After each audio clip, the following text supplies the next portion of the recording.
خلف اضاعوا الصلاة واتبعوا الشهوات فسوف يلقون غيا۔ اللہ کے قرآن نے اعلان فرمایا ایسے ناخلف بعد میں آئیں گے، بات توجہ کے ساتھ، ایسے جانشین بعد میں آئیں گے، ایسے لوگ بعد میں آئیں گے۔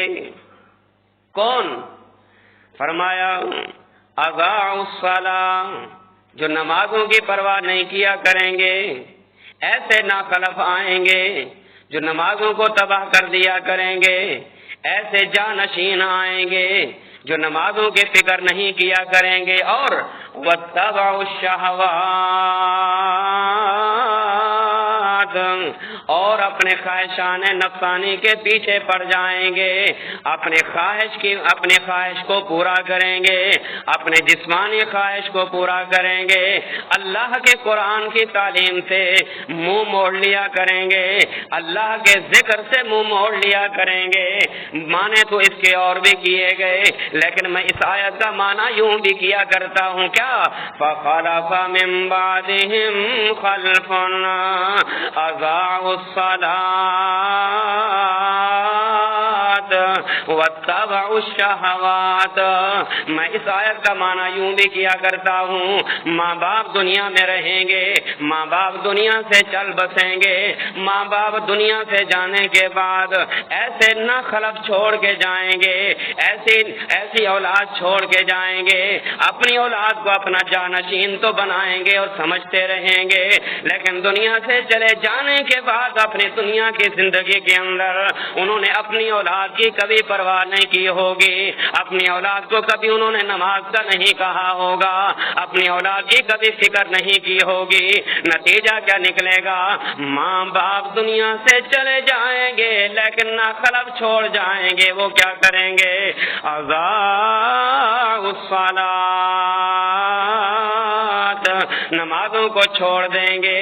یاد رکھنا، اگر ماں باپ کے ہوتے ہوئے اولاد نمازی بن جائے، ماں باپ کے ہوتے ہوئے اولاد نمازوں کی پابندی کرنے والی بن جائے، جہاں اولاد کو نماز کی ادائیگی کا ثواب ملے گا، وہاں ماں باپ کی تربیت کا بھی اجر اللہ ضرور ان کو عطا فرمائے گا۔ ماں باپ دنیا سے چلے جائیں گے، اولاد ان کی ممات کے بعد، ان کی وفات کے بعد نمازیں ادا کرتی رہے گی، جتنا ثواب اللہ ادا کرنے والوں کو عطا فرمائے گا اتنا ہی نمازوں کے برابر جتنا ثواب اللہ ماں باپ کو بھی پہنچائے گا۔ اسی تربیت کا نتیجہ ہوگا جو تربیت دنیا کے اندر اپنی اولاد کی کر کے جائیں گے۔ یہی وجہ ہے کہ محمد الرسول اللہ صلی اللہ علیہ وسلم نے کیا فرمایا؟ فرمایا مرو اولادکم بالصلاۃ وهم ابناء 7 سنین واضربوهم علیہا وهم ابناء 10 سنین۔ امام الانبیاء صلی اللہ علیہ وسلم نے فرمایا، اوے ماں باپ یاد رکھیے، اپنی اولاد کو نماز کا حکم دے دیجئے جب آپ کا بیٹا، آپ کی بیٹی 7 سال کی ہو جائے، آپ کا بیٹا 7 سال کا ہو جائے، 7 سال کی ایج کو پہنچ جائے، ان کو کہو بیٹا نماز پڑھیے۔ جب اپنے گھر سے چلیے، اپنے بیٹوں کو ساتھ لے کر آئیے، یہ تبھی ہوگا جب باپ بھی آئے گا مسجد میں نماز ادا کرنے کے لیے، تبھی اپنی اولاد کو ساتھ لے کر آئے گا۔ اور فرمایا کہ جب 7 سال کا ہو تو نماز کا کہیے، جب بیٹا 10 سال کا ہو جائے، نماز نہیں پڑھتا، نہ پڑھنے پہ ان کی لتریشن کیجیے، ان کو پٹائی لگا دیجیے، ان کی پٹائی لگا دیجیے، ان کو ماریے۔ نماز نہ پڑھنے کی وجہ سے اگر نماز نہیں پڑھتا کھانا دینا چھوڑ دیجیے، نماز نہیں پڑھتا گھر سے بھگا دیجیے، اسلام اجازت دیتا ہے۔ کیوں؟ اس لیے کہ بے نمازی کو گھر میں رکھ کر کھلانا بے برکتی کا سبب بن سکتا ہے۔ باپ بے نماز ہے، گھر میں بے برکتی پیدا ہوگی، اولاد بے نماز ہے، گھر میں بے برکتی پیدا ہوگی۔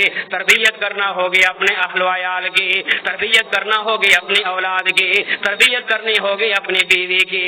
پیارے پیغمبر علیہ الصلوۃ والسلام نے کیا فرمایا؟ کلکم راع وکلکم مسئول عن رعیتہ۔ اور لوگوں یاد رکھیے، تم میں سے ہر بندہ راعی رائی ہے اور ہر رائی سے اس کے رعایا کے بارے میں قیامت والے دن پوچھا جائے گا. خامد اپنے گھر کا سربراہ ہے, خامد سے باپ سے اپنی اولاد کے بارے میں پوچھا جائے گا, خامد سے بیوی کے بارے میں پوچھا جائے گا. ہاں اپنی اولاد کی ہر فرمائش تو ہم پوری کر جاتے ہیں, اپنی بیوی کی ہر فرمائش کو ہم پورا کر جاتے ہیں, لیکن ہم اپنی بات اولاد سے کیوں نہیں منوا سکتے؟ ہم اپنی بات اپنی بیوی سے کیوں نہیں منوا سکتے؟ بیوی بے نماز ہے, ہم نمازی نہیں بنا سکے تو کیا فائدہ خامد ہونے کا؟ اولاد بے نماز ہے اور ہم اپنی اولاد کو نمازی نہ بنا سکے تو باپ ہونے کا کیا فائدہ ہے؟ آئیے لوگوں, اللہ کے قرآن نے یہی فرمایا, اگر تم اپنی اولاد کو نمازی بنا کے جاؤ گے تو فائدہ تمہیں بھی ملے گا. اگر بے نمازی ان کو بے نمازی چھوڑ کے جاؤ گے, تربیت نہیں کر کے جاؤ گے, اللہ کے قرآن نے کیا فرمایا؟ فَسَوْفَ يَلْقَوْنَ غَيًّا, نتیجہ یہ نکلے گا ہلاکت کا شکار ہونا پڑے گا اور انجام بد کا شکار ہونا پڑے گا, اور قیامت والے دن جہنم کی غی وادی کے اندر جانا پڑے گا. جہنم تو اللہ اکبر, جہنم کا عذاب بھی بڑا سنگین ہے, لیکن پیارے پیغمبر فرماتے ہیں بے نمازی کو جہنم کی غی وادی کے اندر پھینک دیا جائے گا. اور یہ جہنم کی غی وادی وہ وادی ہے, توجہ کیجئے, یہ جہنم کی غی وادی وہ وادی ہے جس وادی کے متعلق جہنم بھی ایک دن میں 70,000 بار جو ہے اس سے توبہ کرتی ہے, معافی مانگتی ہے, 70 بار معافی مانگتی ہے کہ اللہ کیسی وادی تو نے میرے اندر پیدا کر دی ہے کہ اس کی بو مجھے تباہ کر رہی ہے. اس میں کون جائے گا؟ بے نمازی جو نماز نہیں پڑھتا. اگر اپنے آپ کو نمازی ہم بنائیں گے, دنیا میں بھی راحت, آخرت میں بھی راحت ہے. اگر بے نمازی بن کے رہے, بے نمازی بن کے چلے گئے, دنیا بھی تباہ ہے, آخرت بھی تباہ ہے. اور اللہ نے یہی فرمایا کہ اپنے آپ کو نمازوں کا عادی بنائیے, نمازوں کا پابند بنائیے. اگر تم نمازوں کو ادا کرتے رہو گے, تمہاری دنیا کی زندگی بھی بہتر ہے, آخرت کی زندگی بھی بہتر ہے. اگر تم نے نمازوں کو چھوڑ دیا تو یاد رکھنا, بے نمازی کے بارے میں محمد الرسول اللہ صلی اللہ علیہ وسلم نے بڑی برہمی کا اظہار فرمایا ہے, بڑی ناراضگی کا اظہار فرمایا ہے, سخت غصے کا اظہار فرماتے ہوئے ارشاد فرمایا, میرا دل چاہتا ہے آخذ شعلا من نار, آخذ شعلا من النار فاحرق على من لا يخرج الى الصلاة. صحیح بخاری کی روایت کے الفاظ ہیں, فرمایا میرا جی چاہتا ہے میں لکڑیاں اکٹھی کروں, لوگوں کو ہوں لکڑیاں اکٹھی کر کے آئیں, اور پھر آگ بناؤں, اور وہ آگ کا شعلہ لے کے ان لوگوں کے گھروں کی طرف چلا جاؤں جو اذان سننے کے بعد, اذان تو سن لیتے ہیں لیکن ٹس سے مت نہیں ہوتے, اذان تو سن لیتے ہیں لیکن اپنے گھروں میں بیٹھے رہتے ہیں, نماز کی ادائیگی کے لیے نہیں آتے. پیارے پیغمبر فرماتے ہیں میرا جی چاہتا ہے ایسے بد نصیب لوگوں کے گھروں کو آگ لگا دوں, آگ لگا. کلمہ گو ہو, مواحد ہو, مسلمان ہو, مومن ہو, اذان سننے کے بعد گھر میں بیٹھا رہے, اذان سننے کے بعد نماز کی کوئی پرواہ نہ کرے, غفلت کا شکار ہو, قہری اور سستی کا شکار ہو. پیارے پیغمبر فرماتے ہیں میرا جی چاہتا ہے کہ میں ان کے گھروں کو آگ لگا دوں. میرے بھائیو, یہ باتیں کس کے لیے ہیں؟ ہماری نصیحت کے لیے ہیں, ہماری خیر خواہی کے لیے ہیں, ہماری کامیابی کے لیے ہیں. اور پیارے پیغمبر علیہ الصلوۃ والسلام فرماتے ہیں قیامت کے دن جب حساب و کتاب کا آغاز ہوگا, سب سے پہلے حساب و کتاب کا آغاز کس چیز سے شروع کیا جائے گا؟ نماز سے. اول ما يحاسب به العبد يوم القيامة الصلاة فإن صلحت صلح سائر عمله وإن فسدت فسد سائر عمله أو كما قال عليه الصلاة والسلام. آپ فرماتے ہیں جب انسان کی حاضری رب العالمین کے دربار میں ہوگی, اللہ کے ہاں ان کو جب پیش کیا جائے گا, اللہ کے حضور سب سے پہلے جو سوال ہوگا وہ انسان سے نماز کا. نماز.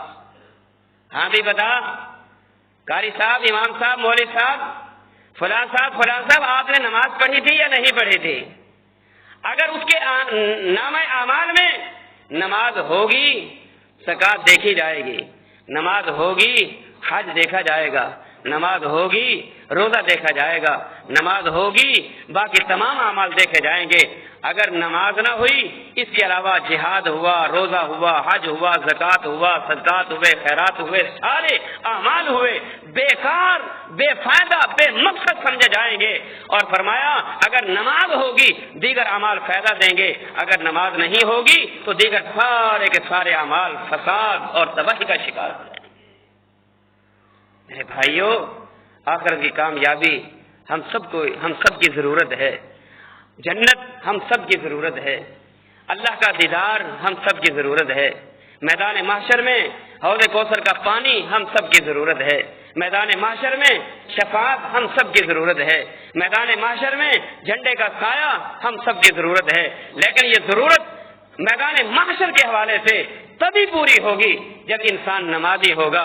اگر نمازی ہوگا یہ تمام تر ضرورتیں پوری ہیں، اگر بے نمازی بن کے گیا ان ضرورتوں سے انسان ان پریشانیوں سے دوچار تو ہوگا، نہ حوض کوثر کا پانی اس کو میسر آئے گا، نہ امام الانبیاء کی شفاعت اس کو میسر آئے گی، نہ آپ کے جھنڈے کا سایہ اس کو نصیب ہوگا، نہ آپ کی سفارش کا اس کو حقدار بنایا جائے گا۔ اللہ سے دعا ہے اللہ ہم سب کو پکا اور سچا نمازی بنائے، اللہ ہماری اولادوں کو بھی نمازی بنائے، اللہ ہمارے گھر والوں کو بھی نمازی بنائے، اللہ ہمارے گھروں کی اصلاح فرمائے، اللہ ہم سب کی اصلاح فرما، ہماری کمیوں کو تاہیاں اپنی رحمت سے معاف فرما۔ اقول قولی ھذا واخر دعوانا